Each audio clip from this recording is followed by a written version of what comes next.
Welcome back to Man on the Mic podcast with your host MC Kitoto, the party recipe, alongside Alimbacho Murenga, the architect of dreams. Yeah, and if you're new to this channel, take this time to subscribe to this channel, like this video, and leave a comment as you watch in. Yeah, na ukiona kama inaweza saidia mtu mwingine ama someone, or you share a different view, or someone who shares a different view, they can also, you can share with them the video. Even and meet us on our social media platforms. The links are on the description. Yeah. Ali, yes. Unasemaje bana? Uko poa kabisa. Ushiona kwa hii maisha ni kama unaweza kuwa mwanasiasa? Yeah, nini, why? You need the money or you want to help people? I wanted to help people. How? Nilikuwa na feel positions zingine I can do much more better. Kama gani? With them compared to the people that thank you. Kama gani? Are there. Mingi sana tu. Anipate tu moja. Simekwambia kama gani, si kama gani zizos. When I was young they used to call me counselor. That was my nickname. Na hiyo counselor iko kwa ile counselor ya mtu ana counsel wake. Ilikuwa counselor ile ya MCA. Senior MCA sai. Because I was a very famous little child. Yeah, so ulikuwa kwa msanii ama utakuwa nini? Hapana, ilikuwa unajua ile saa ndio ilileta hiyo thought ya okay, I can be a counselor. I can be a politician, you know. Alafu mimi sijaikuwa by the end a public fear. I can speak in front of people, the whole world without even a problem. Okay, the whole world lazima kuembelea kamera. Kwani the whole world anakasinywa kusikia. Leo lazima kuembelea kamera. Hiyo inangashi. Hiyo already you are doing it here. So I think hizo ni points zenye nilikuwa na feel. Hizo ni shule tulikuwa na hizi inaitwa debates or something. I used to get debates, tulikuwa na awards za debates both primary and high school. I think in high school mimi nilichukua the most awards za debate. Za debate. Hadi nilikuwa tu nikisimama tu hivi. Cheers kwanza. Unaenda kwa nini? Unaenda kuleta vurugu. Kitu ilikuwa inanisaidia, I was very eloquent. So unajua eloquence hata sana kama hujui Kenya unasema lakini uko eloquent. Ai. Unaona wacha nikwambie. Unaona when our current president alikuwa sworn in. The first speech he did. Not sworn in, sorry.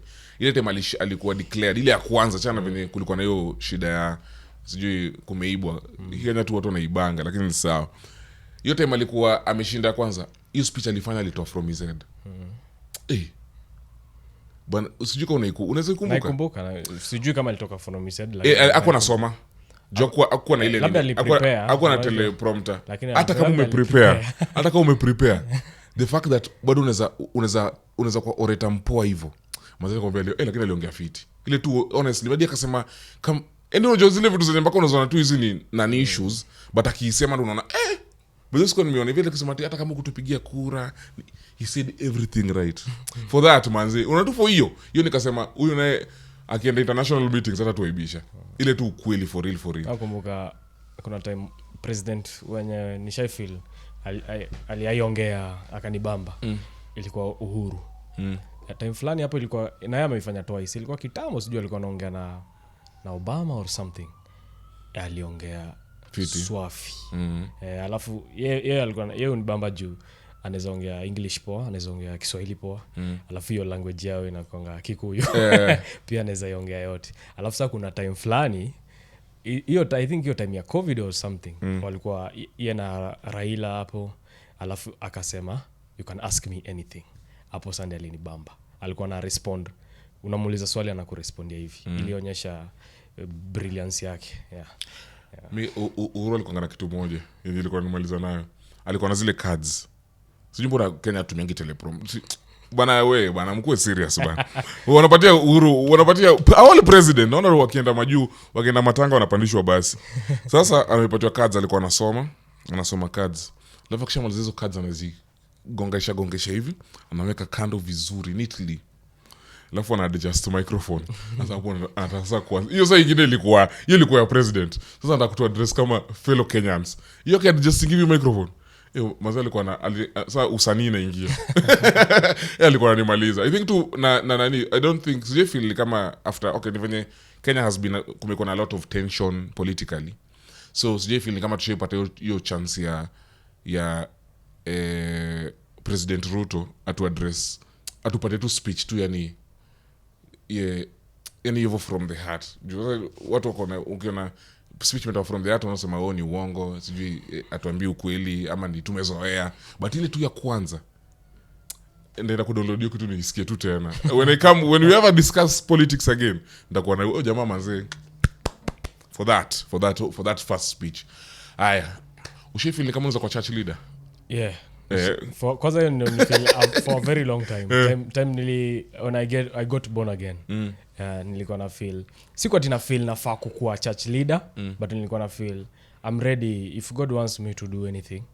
I'm ready for it. Na unajua ukikuwa young believer, all that is in your mind unafikirianga tu serving the Lord is being a pastor. So ni kitu mimi hata nafeel hadi saa hii. Kuuliza ali kuna kitu nimeuliza like some I have friends who are pastors. Yeah. So sijui kama ni pastors or they are serving the Lord diligently.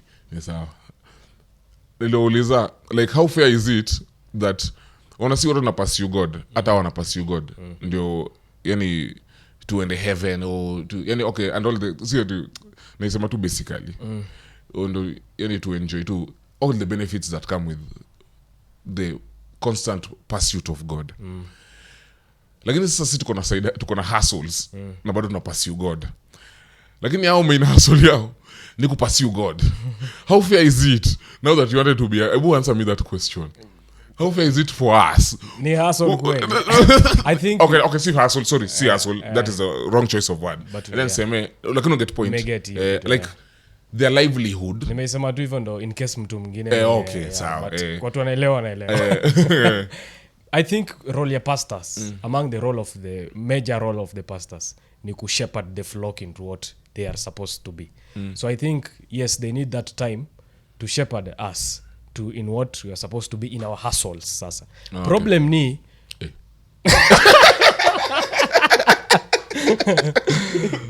problem ni mi mwenye na hustle. How come I know much more than you mwenye nafaa uni shepherd? I think sasa hapo I think as a pastor manze inafaa ukue at the top of your game. At the top of everything. You need to shepherd me. Excuse me, I'm doing tithe, I'm doing offering. So lazima pastor pia ende hustle. Hapana, hiyo unajua inauma bana. Ni ukweli tu wali inauma. Wana hustle. Wanatafuta pia huko nje wako na investments and other things. Lakini sasa unaona for me, thank you for asking.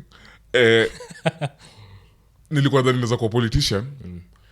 Na feel tu kama singe transfer shule high school ningekuwa politician. Ndio nakumbuka manze kuna siku nyingine mimi nilikuwa najua naweza kuwa politician juu ya kitu moja tu. Nilikuwa muongo on the spot. Yaani ilikuwa ni yaani by the way hadi kuna time nilikuja nikajiambia mimi ni mdogo lakini self reflection manze najiuliza how did I learn to lie like this? Yaani alafu I was very good at expressing myself. Si sema public speaking just sikuwa na hizo most of places nilikuwa niko kwa podium tu nini ilikuwa maybe shairi. So unajua mko kwa kirende. But si kwa nafanya individual. Nishifanya debate tu individually lakini ilikuwa ni upuzi. Hiyo tu ya primary ilikuwa tu unasema points zingine tu ya sijui mtu ameenda hapo anasema Mr. Speaker sir, why is there not a tarmac road from the main road to my house? Hizo ndio zilikuwa points zetu. Ilikuwa tu mchezo. So unakumbuka kuna time tukiwa high school ulikuwa una vote for prefect. Baada nishaiko kwa hizo points. Wacha nikuambie. Nilidanganya form 1. Yaani nikikumbuka kitu mpaka leo na the fact that walichia ndio inanishtua to date. Kwanza hadi nilikuwa jiambia mimi nataka kuingia politics na nilikuwa na campaign manager alikuwa anaitwa India. I think Jim India. Nilikuwa sema huyo ndo atakuwa my chief strategist. If I ever pursue politics, so jamaa lazima ndamtafuta in this world. Kama bado ako alive, nitamtafuta juu chini. Juu jamaa tulipiga campaign nyingine form 1 tukamwambia unaona sasa nyinyi mtakuwa form 2 mkinivutia next year mtakuwa mnaingia form 2. So hiyo form 2 mkiingia form 1 wakiingia hivi unajua wanakujanga tunawabembeleza ati first time wafanyi nini duties za shule. Hapana. Nyinyi lazima ilikuwa na campaign for environment prefect. Nyinyi lazima sasa mteka break au uingie tuwapatie hizo vitu za choo nini. Mbona aliingia hivi? Au jana waliosha choo baada ya walishachoa bana tambili bana. Hata kwanza mimi nili extend. Alafu nakumbuka nikiambia hadi sub principal deputy principal akakuja akaambia watu, if you're campaigning please be realistic. Napata mtu mwingine na kampeni anasema ndawekea varanda. Now how can you utekea je watu varanda? Inakwambia na niko hapo sasa nimejifisha nyuma ya watu. Mazee nilishinda landslide. Nakumbuka o competitor wangu alipata like 5% of the votes. Na most of them zilikuwa zimetoka kwa klasi yao. Mi votes sikuwa napata zilikuwa spoiled votes. Zenye mtu wazimu ameweka hiyo mwingine X alafu ameweka yangu tick. Sasa hiyo ni spoiled vote. Haya, now we know. Kwa church leader, have I ever wanted to be a church leader? I think nishaitaka tu kukuwa nini. Kuna time fulani nilikuwa na struggle na wrestle sana na kukuwa pastor. Lakini iliisha. So, with that having been said, ali una feel place yenye, okay, last year mambo zilifanyika Kenya. Tukaanza kuona place church leaders wametuweka sisi kama congregants. Ikifika when the rubber meets the road, place wametuweka manze, ikifika stories za politics and maybe leadership. Do you feel like hapo walikuwa wametuangusha ama una feel walituweka wapi? Hakuna. Yaani wako wametuweka, hiyo ndio inauma zaidi. Juu mi place, okay, nikisema na place wametuweka, nili feel when it comes to when you are invited to dine with the kings and your congregants or per se the beggars wako in the streets and you go and you said to take the side of the kings, then inaonyesha tu hao watu are a means to an end. Ni kama stepping stone. Hivyo ndio nilikuwa na feel. Kwanza hadi venye unasema last year, me I think ilianza before last year. I think 2021. Elections zilikuwa 2022, si ndio? Yeah, I felt like the church, tuseme church. I think ukisikia, I think there is a church board in Kenya, si ndio? Church board something. Church board. Board of churches. Hakuna church board. Hakuna. Okay, labda kuna watu kwa regulate. Sasa hiyo tujapata facts zetu vizuri, lakini maybe there's a regulatory committee ya churches, but every church inakuanga na nini yao. But yo kwa TV like church leaders, bishops, sini wanakuwa wamechukua tu mtu mwingine wa ACK, wa Anglican, so wa Pentecostal, ni kuchukuana tu, they don't na wanakuja wanapewa bahasha ati hapana, they must be our siko sure. Sasa kikumisinform sasa Saa mi nilifeel hiyo time election nilikuwa na feel mbona wana side sana na UDA nilifeel ilikuwa kuuma, ilikuwa inaenda sana ilikuwa na kuuma juu wewe ulikuwa wa opposition ama hata imati mi hata nikikuwa opposition ama UDA I don't think like this is how you are supposed to represent the church. I don't know how watu ndo the church ama miselewi, but of course tukisema church tunarefer to our religious leaders, the pastors kuna wenye walikuwa wana campaign for UDA utterly like this, tulikuwa tunaona wanasema tu kwanza hao ndio kutumwa na Mungu. Hiyo ya kutumwa na Mungu tutaiaddress. Walikuwa naiweka hivyo. Personally I was very heartbroken manze. Mimi sikuwa naweza ona kitu kama hiyo inaweza happen. Like really nilikuwa na expect a church is a neutral place manze, hata kama unatoka wapi ama wapi. I didn't feel like the church should take a side, in which in the previous elections it clearly appeared they had taken the side of United Democratic Alliance. Inamaanisha hivyo. Ilikuwa ni association. Yeah, ilikuwa inaonekana hivyo. Alafu sasa ikafika point ni kama mapastors wenyewe kwa wenyewe tena wanarushiana. Ni kama mapastors wengine walikuwa wanaona this is wrong, mwezi mbona mnasema mna take sides, wengine it painted a very bad picture. Na kitu ilifanya ni sikie vibaya ni why would a church manzi show such a pathetic image.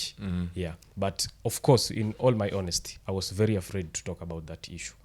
First of all, I am someone that truly honors pastors and bishops, na hiyo honor imechanganywa na fear ingine kidogo. Nikikuwa too honest, na this is a position that unaweza rogwa, a lot of Christians are in. Unaweza rogwa ama pastors by the way can utter curses and valid curses. I know that is a form authority abuse but zingine pia ni genuine unajua but sikutaka kuongelea hiyo story kwa sababu unaona kwa story ya David and Saul. Saul was the anointed person, the anointed of God. Even though David had the chance to touch him, he alisema hawezi because they are anointed. Kwanza mwenye alimuua hata ule mwenye aliendea Saul, David alimmaliza.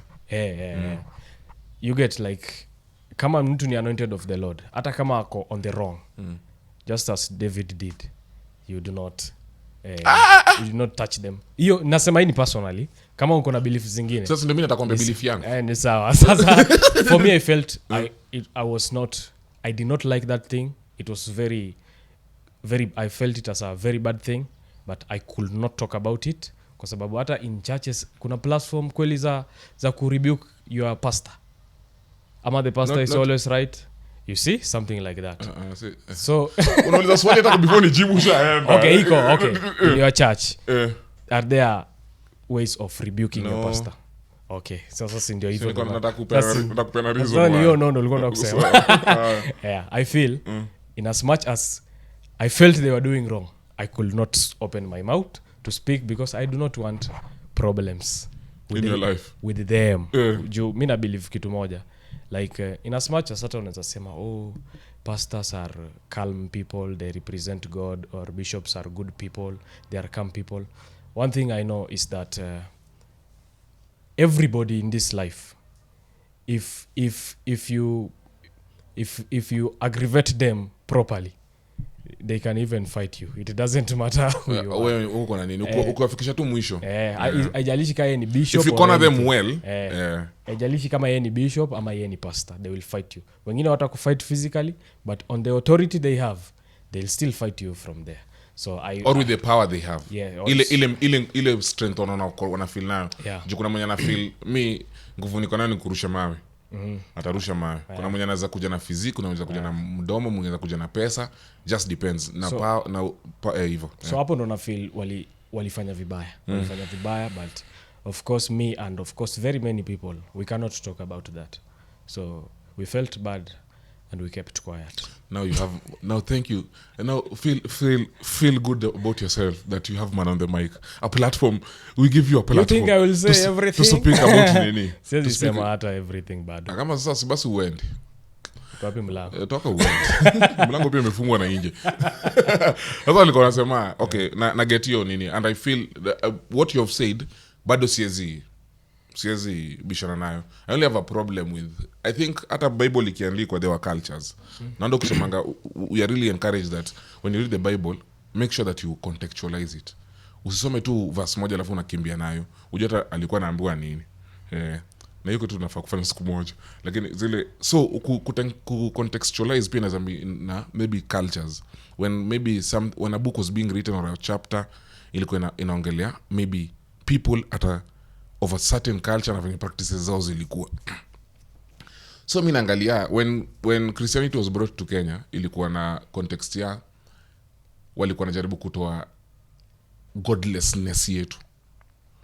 And godlessness na au walikuwa na believe tuko godless juu we are praying to false gods, si ndio? So akatuletea the one and true God, si ndio? Ndio tumjue, sio tu limeleta God yuko what they believed. Keyword hapo ni believe. So alikuwa na believe zetu ni zao ndio sawa. Na mind you, we were not godless. We believed in a superior deity mwingine, a superior being, not that akwa tu wa mzungu. Haya. Mind you, sasa hiyo na time bado tuko na fight for independence. Unaona? Wenye leta Christianity walikuwa missionaries, walikuja na nini fulani, alafu wakakuja wakasema wakipeleka stories zao kwa queen anasema wanaambia kila kitu, details zote, alafu obviously spies wameletwa. So wakikuwa kirudi au wamerudi kuconquer. Wamekuja na missionaries, wamekuja ku spread the gospel, lakini wameleta conquerors. So tunafaitia nini? So wazazi wetu understand. Hao ndio wazazi wenye walilea the bishops who are now. Hao ndio walikuwa wazazi wa bishops wenye wako sai present. Na hiyo time manze, could you speak against your father? No. Now so wana expect sisi pia sisi how how do we bana Gen Z mnatoa wapi courage ya kuspeak against us? Inakwanga yao wakisema authority yao inazima hata tuache na spiritual leaders. Hata baba yako tu nikisema ina family ndo nishasema imeenda. So I understand I understand concept ya wewe kugo against our word. Unacheki? Mimi nataka tu kule so to understand to your background. Sasa tukafika place sasa we are tired of the government inatukwaza, tukaenda place yenye tuna feel au tunafaa kutu protect, na kumbe they are quote unquote in bed with the government. Why do you say that? First of all, we'll say what kwanza nimesema vitu mingi. They are quote unquote in the bed with the government Because first of all the pastors or what? The church Yeah, church leaders. In that wali wakampenia wakaingia. Alafu time ya tulikuwa nafaa kufeel una kama hiyo time ya ile time yenye saka lishika kale kama maandamano ya Gen Z vile ilikuwa imefika epitome. There were churches around ni kama like Holy Family Basilica ilifunikia. Walisema watu wasingie. Alafu naangalia hizo churches ziko around All Saint Cathedral walisema watu waende maji kama umelemewa na tear gas. Mamlaka Hill Chapel waliambia watu waende kwa maji nini. Kwanza mamlaka walisema ile siku ya mwisho sasa kaliumana, kama umeshindwa kutoka town kuja ulale huku tuta provide nini za kudoze. Alafu ukiangalia such representation ikianza kufika place yenye watu wanaitwa church leaders wanaitwa State House to go and speak about matters concerning their flock. Such our representatives wa watumu yuko wenye walisaid na watu walale kwa nini watu wenye walipatiana platform ya watu waoshe macho. Hiyo pia ni a good way to look at it. watu waliambiwa waende waoshe wapatiwe maji. Mavuno wakuitwa. Mbona nyinyi mna promote fracas? Sasa unaokiangalia na hiyo situation una feel ni kama nikifika place yenye sasa mimi nataka kunihubiria. Mimi nakumbuka hiyo time manze ilikuwa ngadi very ukienda church man uko tu na roho ngumu. Mungu anakujaribu kuongelesha. Unaona hii message ni yangu jo, lakini wewe unaniambia kama nani? Na mimi ile time tulikuwa tunakufa kwa streets manze amkuongea. Una feel like sasa you asked me a question like atunanga hiyo platform ya ku rebuke the nini. Na feel too everything about education, because I also feel like spirituality iko na very huge part. Education has a very huge part to play in our spiritual lives. Na tuangalie tu venye hata tukiwa shule teacher alikuwa anasimama mbele alafu nyinyi mmekaa. Anasema alafu yeye anakuuliza do you have a question? Rarely were we given the opportunity to question what they are saying. Kwanza hata kuna ukiquestion wana jam. Unaona hiyo ndio education tumebring you up nayo ikafika hadi kwa church. Church inakwanga tu ni jamaa ko raised pale hivyo anasema tu manzi akisema vitu zake pia ni sawa tu juu hawezi sema I object. Unacheki kwanza kwa watu 10,000 hawezi object kama kwa crusade. Unacheki so iko place yenye ukiangalia venye tumekuwa fashioned si ni vitu mob sana tunafaa ku break. So Ali in that context kuna wewe una feel nini inafaa ku change ndio to feel ni kama tuko hata watu wakiitwa State House most of the time insist na hiyo swali State House kwani ni mbaya na wataitwa tena. Hata mimi nikiitwa State House naenda ni mbaya. I mean, by the way acha nikwambie I respect the fact that wanaitwanga mara mingi. Mimi na feel ni opportunity. Mimi sijai nini okay. Ni venye tu the events leading to them being called to dine with the king atufeel ni kama wameenda ku present our petitions. Tunafeel ni kama they are part of the problem. Okay. So ndo nauliza una feel hiyo kitu tunaweza isolve aje? Hiyo ya like mtu ana hiyo ni kama uwezi wa question. Ndio at least unaona tukiona hizo platforms zetu tunaweza ongea nao kama kitu kama hii. Tunaweza ongea nao na wasikie. At least unajua akiitwa next week nini sana kuna kitu yangu inaweza tupa hapo moja. First of all hiyo kitu ya kutokuwa questioned me mostly inaweza attribute sana still on religious beliefs. I think unaona if someone believes in God sijui hata nitaisema. Unaona kuna venye if you are unsure of something you will always be hesitant to do it. If you are unsure of anything utauliza is this the right thing or is this the wrong thing. But we imagine the belief in your head is that God is on your side. But hata kama unafanya a wrong thing, nobody is going to tell you anything. I think that is the biggest do you feel problem. That is the biggest problem. Because nikikwambia tu kweli kabisa, I don't think it's very easy to convince a person who believes that God is on my side, that whatever you are doing is not hata si God correct. is on my side. The authority they have been given by God. By God. Yeah. I think that is the biggest problem. If you have that belief in your mind, that is the biggest problem. That's why unaonanga there is a lot of religious conflicts. Unaonanga kama Muslims sana sana wana fight. If Islam kwanza by the inamaanisha peace, hiyo term tu. Why are they constantly fighting? Kila mtu ana believe this is the right thing that have been hii ndio Mungu anataka. You will never change that person.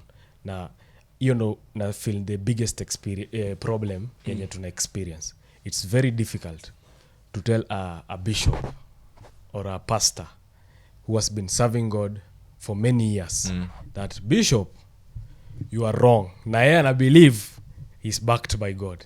I think that is hiyo haitawezekana. Umeongea kama unataka kulia. Usilie bana. Hiyo haiwezekani.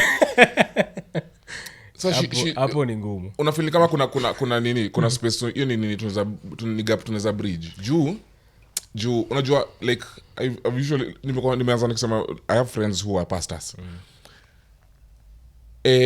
And I've talked to people who are friends who are pastors, and those pastors, as I can example. Okay, I have friends, not friends, people I know, but I'm very close to them, who are elderly, na walikuwa campus, na watu wamekuja kwa pastors. Mimi nikikuja kuaddressa watu juu hata watu najua ni elderly, inamaanisha watu hapo pastors ni elderly. So nikikujanga na kuja naambianga, naje Pastor Ali, unaona? Lakini hao unamwitaje pastor, unaona? Ni kama sasa mimi venye friends wangu namuitanga na jina yake tu. Lakini like younger people when they wanamuitanga wanamadress na hiyo kuna hiyo nini ya kuna hiyo title ya pastor itakuja before. So mimi si understand, unaona? So na feel ni kama watu wako the same level na the bishops. Juu mimi na ukweli tu uwezi enda tuambie bishop tu venye nini hiyo pia ni adabu pia kidogo hakuna. Hao watu wako hiyo age nini yao pia wanaangusha ama wenye wako kwa hiyo place inaweza waambia juu let me tell my opinion. Yeah. I feel like all bishops have money. Okay. All bishops, if they're not wealthy, they're rich at to some extent. Alafu which is can also be backed by scripture and it's okay. Sina ubaya. Sikia kwanza kitu yangu. Kwanza ni unyonge. Unalia. Kwanza ni bishop. Ni sawa. Sasa mwana kwa bishop. Relax. So all bishops have money. Yeah. So sana if they are surrounded by people who have money, wanaweza mrebuke. But if you're surrounded by people who are not of the same level, sana by the ukweli, unanisho nini? And I'm not just talking about money. I'm talking about influence, power. I'm talking about spirituality yako. Sana ukikuwa around watu wako chini yako, ni ngumu sana. So unafanya mimi nasema kuribuku au mabest au mapastor wenye wako juu, lazima nikuje mazee through channels. Unaona? Na kwa hiyo channels mazee broken telephone ni deadly. Inafika bana huko chini nasema bana bishop anatufinyilia. Ikifika huko unakumbuka ikifika huko kwa bishop sasa anasema you are doing a good job. You are broken telephone. But unaona akianza kuwa na watu wako on the same level na nini na si rebuke imaanisha ati umekuja na ubaya. Rebuke tu ni ku-correct lovingly. Ama tu mwambie tu you are wrong. Ufanye poa. Ufanye tu poa. Achana sijui. You are wrong. Ufanye poa. You are wrong ndo nini bana? You are ufanye poa. Okay, ama you are wrong. Ufanye poa. Ufanye you are wrong inakapoa. Ufanye poa. Sasa unaona kama ufanye poa, mtu anaweza mwambia hivyo. Unaona kama wana lack in that. yo people on the same level. Yeah, it can happen. Number one, because of authority and money also. Ukiongeza hizo vitu mbili zichanganyike. Power na influence. Kusikiza inaweza kuwa shida Sana. Unaweza fikiria you are always right. Kwa Islam kuna very famous statement, I think kila mtu anaijua, Allahu Akbar. So unajua it means like God is great, like na inaweza mean bado no one is great except Allah. You get? So in Islam, I think all Muslims they don't have a problem to acknowledge I am nothing. I'm just like everybody else. The only great person is God. But I think ikifika kwa Christianity kuna some people wanna feel they are somewhere. Wanajiita Yesu. They are somewhere. And I think hiyo ni a very huge problem. Tena ichanganyike na do na nini. Hiyo manze. Utafeel sisi ndo tuko right ama I don't know, it's not easy. Do you think mimi najua nakumbuka tukianza hii podcast wasema hisi this is not a platform, this is not a crusade.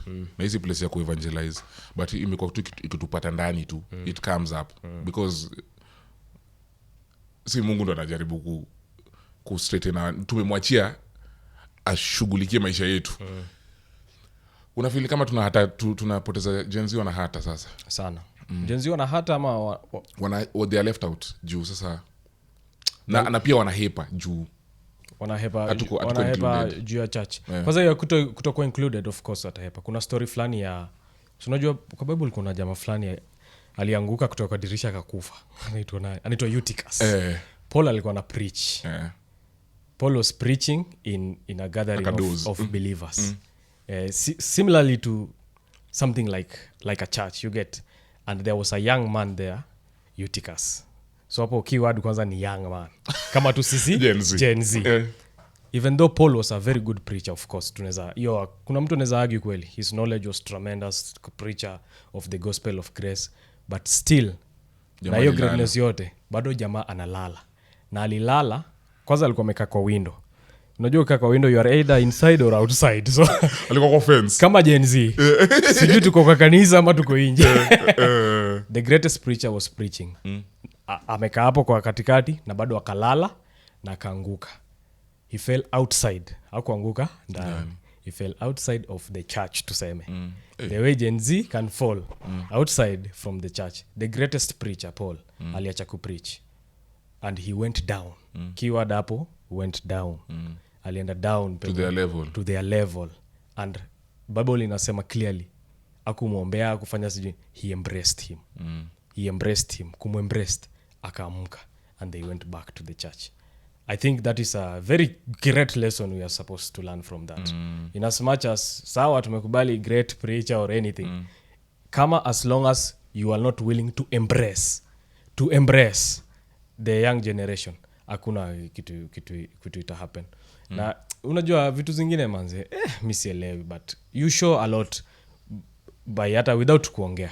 If everybody is complaining about something and you are seen with the people they are complaining about, tuseme kama Gen Z wengi wana complain, the government, the president, points zao ni valid tukikuwa tu honest. Juu ukweli watu wote wanaweza toka tu hivyo to stand against something. Nasikia kama Subaru iko hapa nje.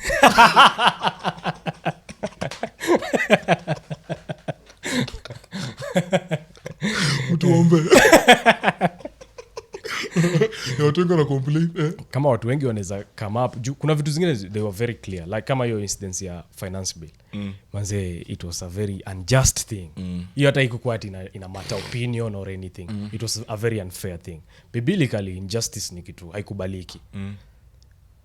It was a very good platform for people that believe in the Bible to stand also and say, no, hatukubaliani na. Sijui personally, sijaienda state house huko, so sijui. Nishaenda state house, lakini sijaienda nao. Sijaienda nao nikasikia au sema nini. Pengine au defend the people. That one tuwezi tu assume wanaendanga huko. Na waseme, mbona waseme kitu waseme? Exactly, you're the point. If you si tukikuona huko, you have a responsibility to come and explain to us.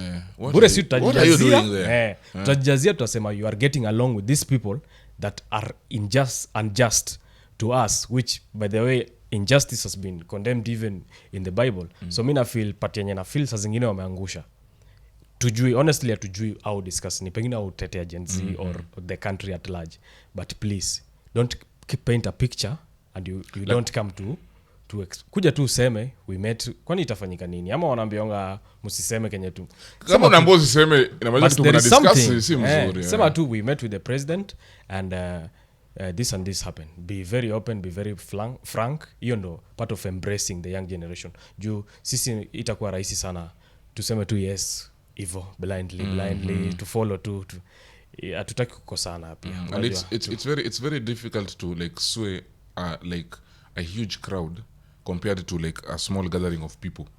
Ni rahisi ni ngumu sana kuambia watu nikwambiaje, like when Gen Z was a great number, so ni ngumu sana. Most of the Kenya's population ni young people, millennials and Gen Zs, so uwezi, ni ngumu sana kuwaleta at the table.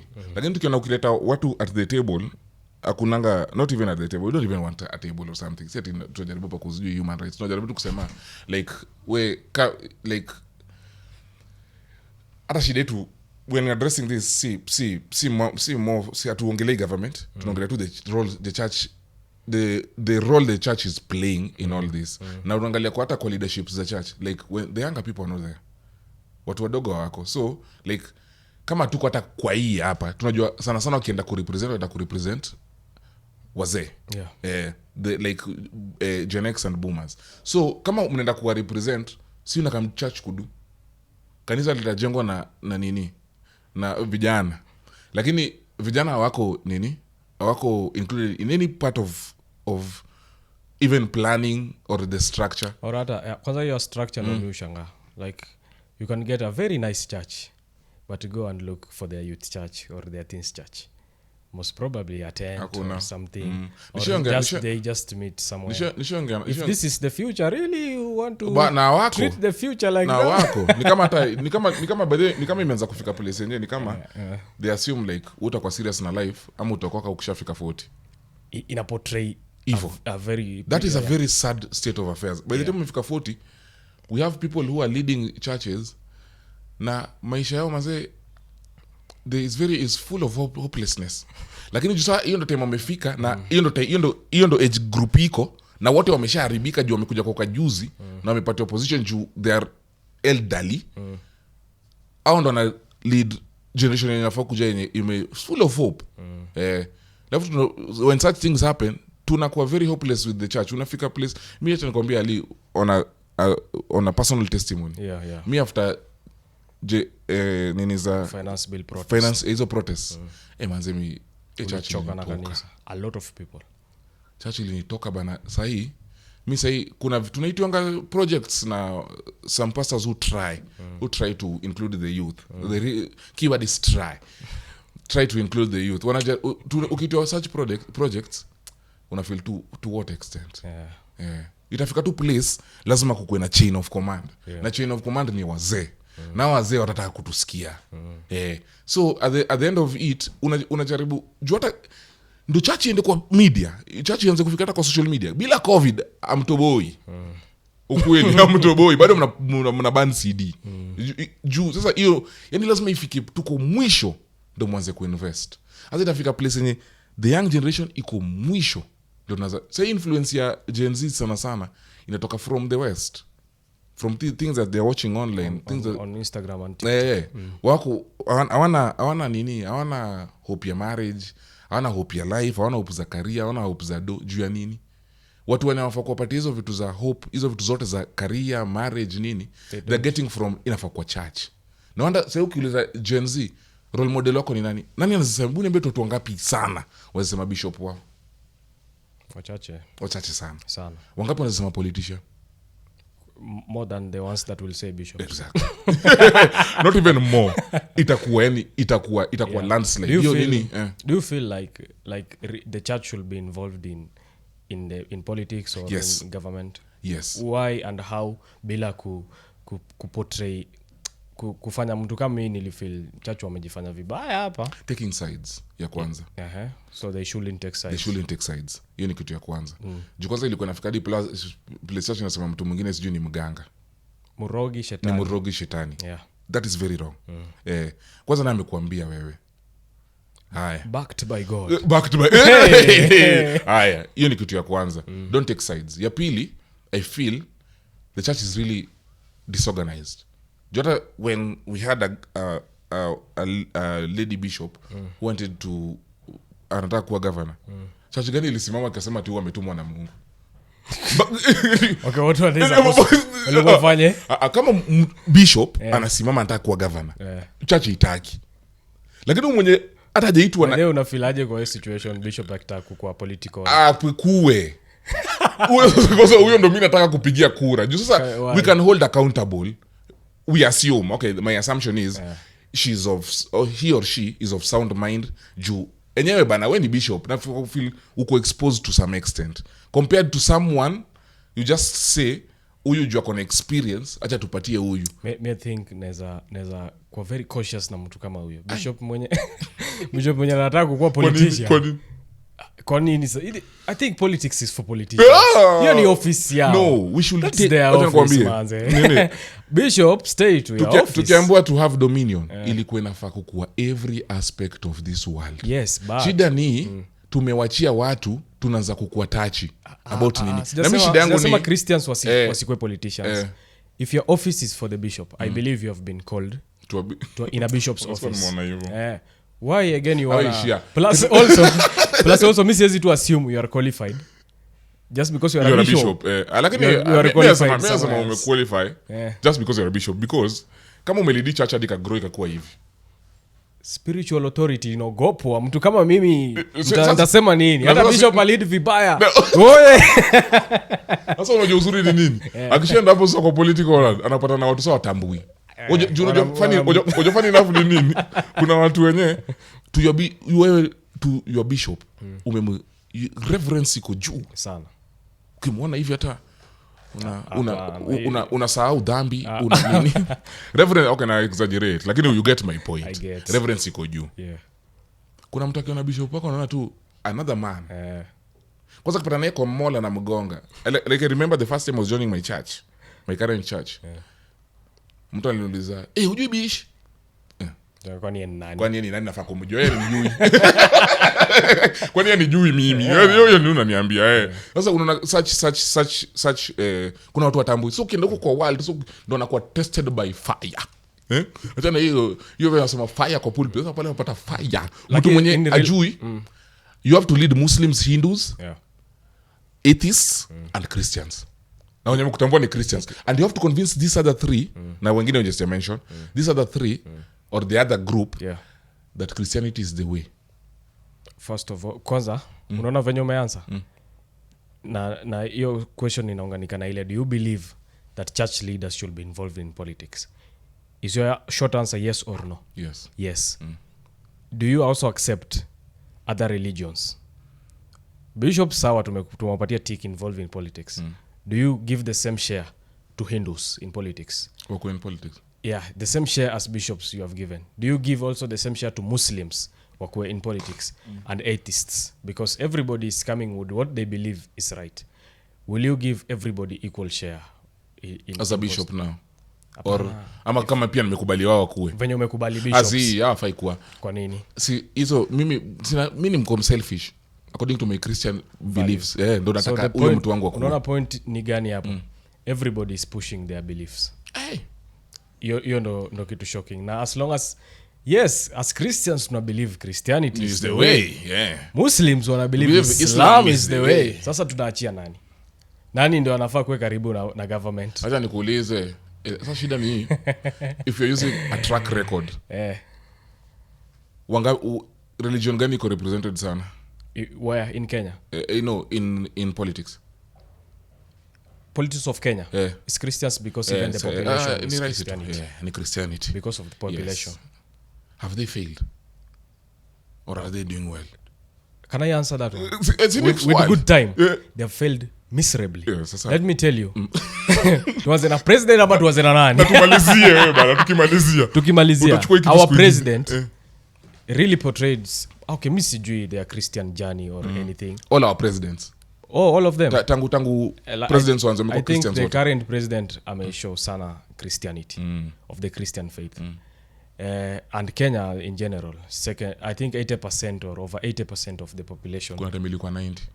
I think ni over 80, so close to 90 in fact, are Christians.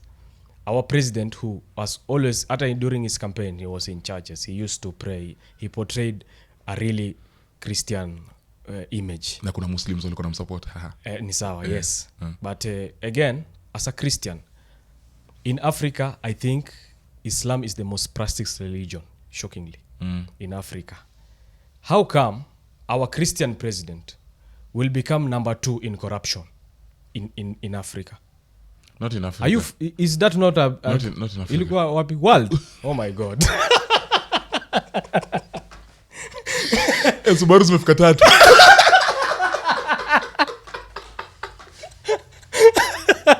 Ni kama ya 3 ya kuchukua microphone. What? Kama sasa hata kama ni the world. Basi hiyo sasa ni shocking. So I think hii issue ya religion. Mama mimi nakupenda. Unaona, religion and faith. I think this is something that should be practiced inside of yourself. If you really practice this thing inside of yourself, it will manifest outwardly. It will ya kupiga kelele ndio kuimpose nini. That is not like the right way. You cannot practice your faith on the street. If you really practice it from within, you will convince someone else. You will convince somebody else. Hata kama in the government tuseme it's not filled by Christians or kila mtu akisema tukikuwa fair, kila mtu anafaa pate chance yake. Everybody who believes in anything get your chance. But we as Christians, ikikuwa Christianity yetu inajiportray from within, everything will go well. You do not need a Christian president ati ndio country iende sawa. No. Country inafaa iendeshwe na mtu mwenye ako capable of taking the country. Our work as Christians to exercise our faith from within. We will convince everybody else. Sasa sisi tunakimbia kupiga kelele, our president is Christian, our president is Muslim, our president is Hindu. Where is the fruit? Unafeel na hiyo point yako, Mungu anaweza tumia anyone. Anything. Do you make sense? Juu kama ni hivyo na hiyo point, kama anaweza tumia hata non-believer. Ali do country vizuri. Juu kwanza at the first, juu Mungu tunafaa ku lead country. Na tu Israelites walisomboa ile time yao, wakasema wanataka king. Alafu pia if all the country is Christians, I mean as Christians tunakuwa encouraged to go out to other religions. Tutaenda wapi? Tuende heaven basi. Wacha to other nations. Wacha watu wakuje. Tumeshindwa kuenda to other nations. Wacha wakuje to a witness here or something. But the greatest thing is practice your faith from inside. Let it manifest outside. Uta convince people. Having a Christian president or having a lot of Christians in the government who are there, of course, what is the result? There is nothing. Practice it from inside, you will bring change. I feel with that said, Subaru. With that having been said, hii conversation ni refu. We will come back. Yeah. I had a friend who was Christian, alafu akasema taki story ya Christianity. So she doesn't believe in Christianity. Please bring her. And the government. Amini zote. Huko ndo nafaa kukuja. Atambui nyinyi wote. Sasa hiyo utataka kusikia what she has to say. But with that having said, na feel we have started well. If you've enjoyed this episode, kindly, and if you feel offended in any way, hakuna offended, hakuna mtu tumeoffend, wote wako sawa. If you feel offended, I'm sorry man, this is only entertainment. Hapana. This is serious business. With that having been said, if you're new here and if you like to see more of such content, kindly subscribe so that you can encourage us and like this video and share it with your people. Follow us on our social media platform. The links are on our description. And until next time, kama tutakuwa tumepotea. Au revoir.